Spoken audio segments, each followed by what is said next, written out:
kembali lagi bersama saya Agung Surya Gumelar dalam acara Beyond Education Podcast. Podcast yang selalu menemani Anda hari-hari Anda.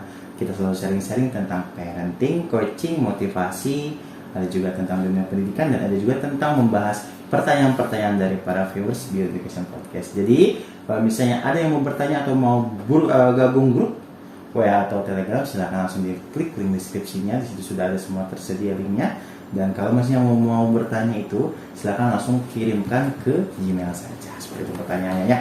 Jadi teman-teman semuanya bisa langsung bertanya dan berinteraksi dengan kita semuanya. Dan juga kita juga tersedia di Spotify juga, terus Apple Podcast juga. Jadi kalau misalnya yang senang mendengarkan radio online dan tidak sempat untuk melihat YouTube, silahkan langsung saja akses Spotify-nya atau Apple Podcast, dan kata kuncinya adalah Beyond Education Podcast. Silahkan langsung di situ diakses semuanya ya. Baik. Dan kalau misalnya ada mau baca-baca artikel juga bisa di Beyond Education Podcast blogspot.com. Baik ya. Siang hari ini bersama dengan Pak Doni. Halo teman-teman semuanya, gimana Gung? Kenapa sehat Pak? Alhamdulillah sehat selalu. Kita sebagai orang tua harus sehat. Oh, udah merasa orang tua ya? Anak dong. Masih kecil. Alhamdulillah. Jadi apa nih Pak bahasan kita hari ini, parenting Pak ya? Ya, parenting. Saya ingin mengangkat sebuah tema yang insya Allah menarik ya. Jadi berkaitan dengan peran kita sebagai orang tua, yang kadang kita memiliki pola pikir yang saya bilang kurang tepat. Iya. Makanya saya ingin mengangkat judul tema pada siang hari ini adalah There is no perfect parents, only learner parents. Jadi tidak ada orang tua sempurna, yang ada orang tua yang terus belajar gitu kan. Benar. Karena kadang kita sebagai orang tua itu ketika dihadapkan oleh respon anak yang kurang kita sukai gitu ya. Misalnya kita sudah merasa berusaha gitu menjadi orang tua yang sempurna bagi anak-anak kita. Ternyata respon mereka kok tidak sesuai yang kita harapkan. Anak-anak kita tetap saja gitu kayak berusaha mencari kekurangan diri kita.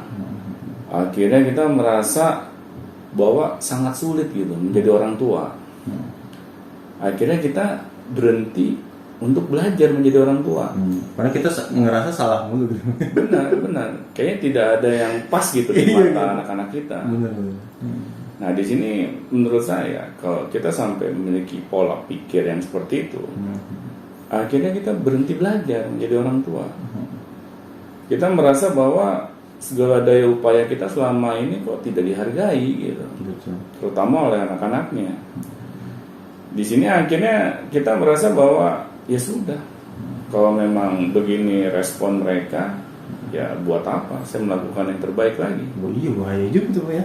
Iya. Kena sindrom seperti itu, orang tua mana yang mau ngajarin anak itu? Benar.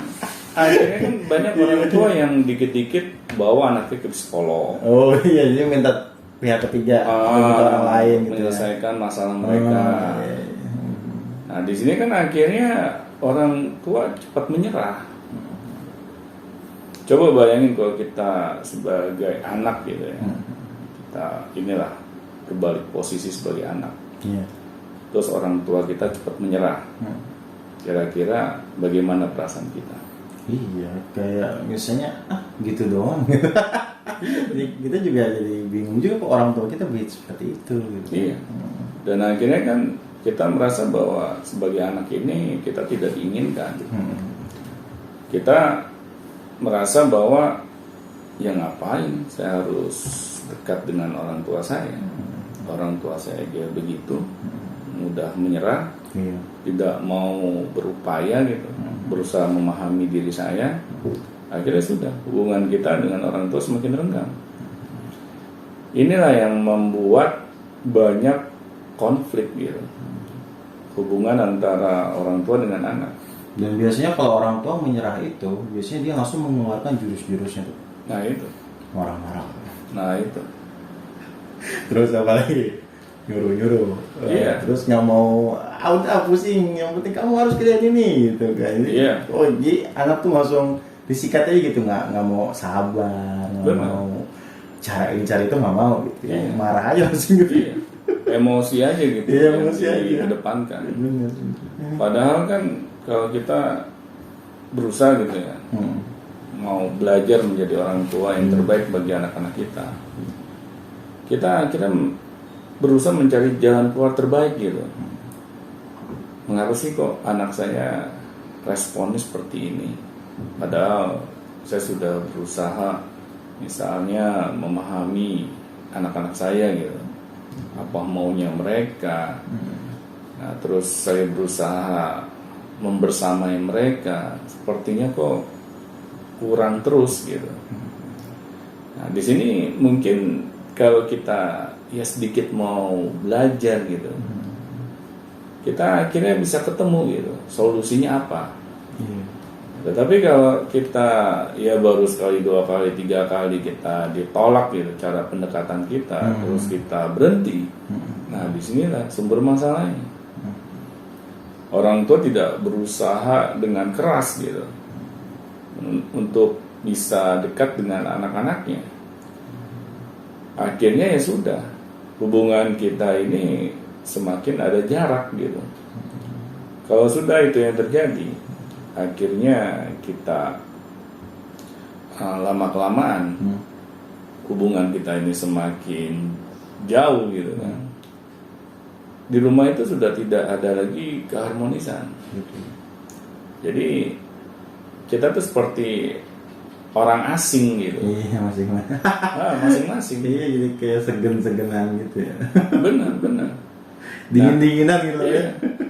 Itu juga kejadian gitu ya sama orang yang saya kenal gitu. Dia sempat curhat gitu. Pak Doni, kenapa sih kok anak-anak saya semakin besar, kita semakin jauh ya hubungannya ya. Ya anak saya kalau pulang sekolah udah langsung ke kamar. Udah mengunci. Mereka udah seperti punya dunianya sendiri gitu. Tidak ada lagi kehangatan ketika mereka masih kecil dulu gitu. Ya makan keluarga aja mereka sudah nggak mau ngumpul di satu meja makan. Mereka makan masing-masing di kamar. Nah, ini saya merasa kok semakin anak saya besar, saya seperti tidak mengenal ya anak-anak saya gitu. Ya, saya waktu dengar curhatan seperti itu, saya rada kaget juga gitu. Padahal orang di hadapan saya ini bukan orang tua yang umurnya tuh bisa dibilang inilah umur yang tidak tua-tua amat, juga masih muda gitu Pak. Ya Sedang ya, sekitar 50 awal lah.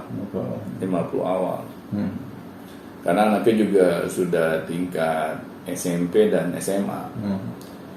Nah, di sini saya merasa orang yang di hadapan saya ini seharusnya dia lebih bijaksana dalam menyikapi keadaan, tetapi malahan hal itu